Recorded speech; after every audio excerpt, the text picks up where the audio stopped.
So, in our world today, it's it feels like we're just drowning sometimes Drowning. How so? in information, opinions, just Yes. constant noise, like your inbox on a Monday morning. Right. Absolutely. It's overwhelming. And all this chatter, from social media, TV, but also just inside our own heads. The internal monologue. Exactly. It can really twist things, create this distorted picture of reality, pulls us away from what actually It's matters. very easy to get lost in that. It really is. But, Right. amidst all that chaos, there are these profound teachings that offer a kind of anchor, a guide. A guiding light. Yes. And that's what we want to get into today. We're doing a deep dive into this concept of Al-Haqq, Often translated as the truth. or the ultimate reality, yeah, from Islamic teachings. Our mission really is to see how this idea helps us cut through those illusions Find some genuine purpose. and just get a clearer, maybe more authentic grip on existence itself. It's incredibly relevant right now, I think. That challenge of telling what's real from what's just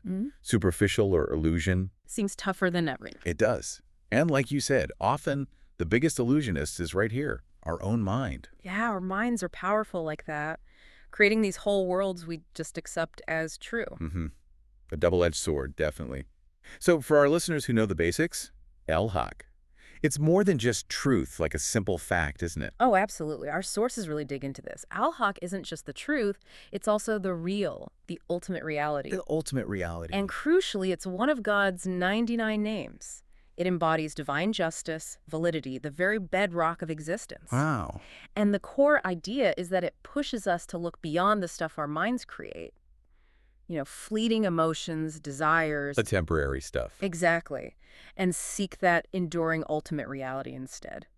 Our perception gets so clouded by our subjective feelings. That shift from just a fact to the essence of existence, Yeah. it's huge. It really makes you stop and think, doesn't it? It does. Like, what illusions might your own mind be cooking up right now? Maybe believing your past defines you completely, or that your current situation locks in your whole future. Those kinds of things. Yeah. So what did the teachings say about those feelings? Are they just wrong? Well, the sources frame them as illusions, constructs of our limited minds. They aren't the ultimate truth. Okay. And true understanding, it suggests, doesn't come from trying to intellectually pick apart these illusions piece by piece. So not thinking our way out of it? And not primarily. Huh. It's more about surrender.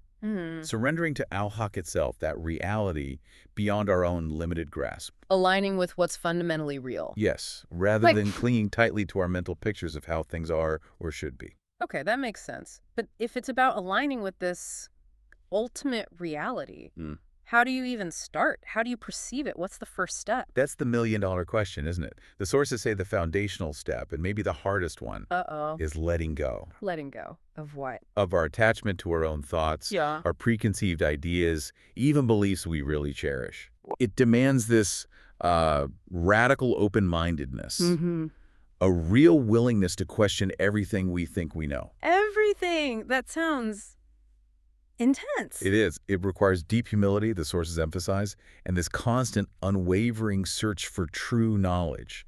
Not just information, but understanding. That idea of questioning everything, even your own core beliefs, that really speaks to humility. It does. And it reminds me of that verse in the Quran and say, "My Lord, increase me in knowledge." A powerful prayer. What's so interesting is how it directly links seeking truth to gaining knowledge.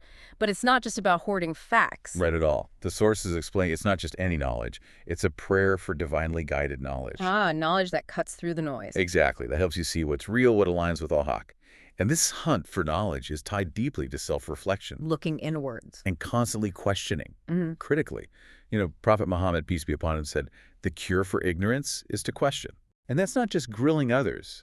It's about really examining our own thoughts, our assumptions, those knee-jerk reactions. Instead of just accepting them blindly. Precisely. That's how we start to dismantle the illusions our minds build. We get clearer, see the world and ourselves more truly. Okay, so it's not just a mental game. Not just philosophy. Definitely not. How does this whole pursuit of Al-Haqq actually play out day to day? In our actions, our choices? Right. This is where the rubber meets the road. Al-Haqq becomes a living principle. How so? The sources consistently stress living in accordance with that ultimate truth. It's not just about, not telling lies. It goes deeper than that. Much deeper. It means being rigorously honest with yourself first and foremost. Speaking truth, yes, but with wisdom and courage. And acting with integrity. Unwavering integrity in everything you do. The goal is this internal coherence. Your words, actions, intentions, all aligned. All aligned with Al-Haqq. That's the aim. And there's another Quranic verse that seems to hit this directly. "O you who have believed, fear Allah and be with those who are true." In word and deed, yes. A very important verse. What does that mean, being with those who are true? Does it mean finding truthful friends? That's certainly part of it. The interpretations highlight the importance of community. Surrounding yourself with people who embody truthfulness. They help reinforce it. Exactly. They reflect Al-Haqq back to you. But even more fundamentally, it's a call to become that person yourself. To strive for that truthfulness within. Constantly. To internalize it. Live it out in your actions, your character, even in your silences sometimes. It's an ongoing journey of refining yourself. That consistency, inner and outer truth, sounds incredibly challenging. It is. But maybe liberating too. Absolutely. Profoundly so. So let's connect this to the bigger picture. How does embracing Al-Haqq practically change how we see, time, our past, present, future? It brings tremendous clarity. And freedom, actually. Okay, how? Let's start with the past. For the past, Al-Haqq means facing mistakes honestly. Not getting stuck in regret, but acknowledging what happened, seeking forgiveness if needed. Learning from it. Learning, yes, and truly moving forward, not being defined by those past events. They're part of the story, not the whole story. Okay. And the present. How does Al-Haqq help navigate the now? In the present, it helps you tell the difference between real needs and just fleeting wants or desires. Resisting distractions. Big time. Resisting distractions, temptations, Yeah. staying focused on what genuinely matters, what aligns with that ultimate reality, not just temporary kicks or illusions. Right. And the future. Less anxiety, maybe. That's a huge part of it. For the future, it involves this deep surrender, trusting the unfolding of that ultimate reality. Instead of trying to control everything. Exactly. Letting go of that need for rigid control, that anxiety about every possible outcome.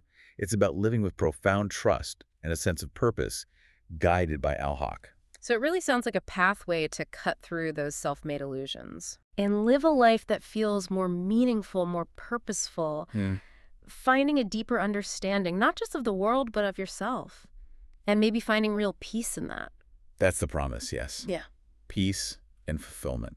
It really suggests that aligning yourself with truth, with Al-Haqq, is the ultimate guide to a life well lived. A powerful idea. Especially today. Yeah. In this world that's just so full of noise, distortion, Yeah. it's so easy to get trapped in our own subjective views. Yeah. So deliberately pursuing Al-Haqq, this ultimate foundational truth, it offers this incredibly profound, transformative path. Moving beyond the illusion. Moving decisively beyond the illusions our minds and the world constantly throw at us, towards something more authentic, more centered. Which brings up a really important question, maybe for you, the listener, to think about. Mm-hmm. Given everything we've explored today, how our minds can create these illusions that hide the truth. What underlying assumptions, what realities might you be holding on to right now? Interesting question. That could maybe be illuminated or perhaps even challenged by this pursuit of Al-Haqq, this ultimate reality, something to consider.